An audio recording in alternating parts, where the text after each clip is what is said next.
अस्सलाम वालेकुम and hello everyone. मैं हूं रिजवान कियानी। कैसे हैं आप सब लोग?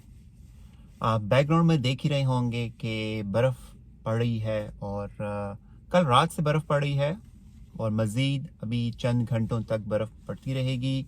देखने में बहुत ही अच्छा लगता है, लेकिन उसके साथ साथ आपको गाड़ी पर से बर्फ़ भी हटानी पड़ती है, अपनी साइड वॉक और ड्राइवे भी साफ़ करना पड़ता है, लेकिन कुछ पाने के लिए कुछ खोना तो पड़ता है। पेश खिदमत है एक लतीफ़ा।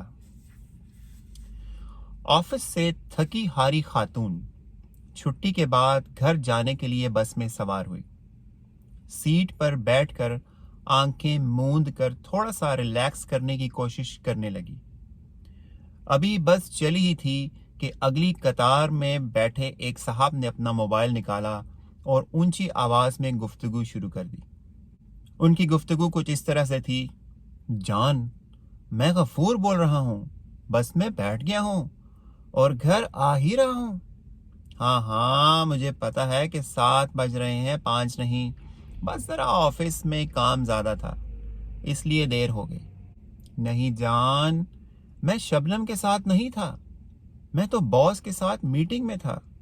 नहीं जान, सिर्फ तुम ही मेरी जिंदगी हो, हाय कसम से।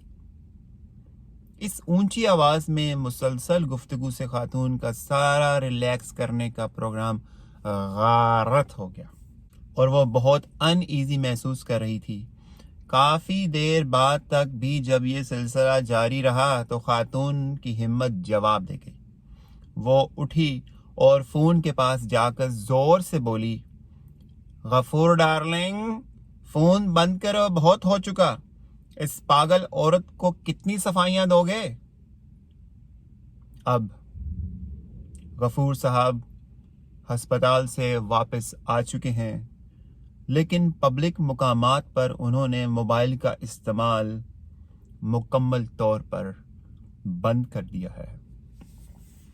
तो आप भी अगर बस में या ट्रेन में बैठे हों तो अपनी गुफ्तगू को धीमे रखिए, क्योंकि हो सकता है गफूर साहब की तरह आप घर जाके फौरन हस्पताल पहुंच जाएं।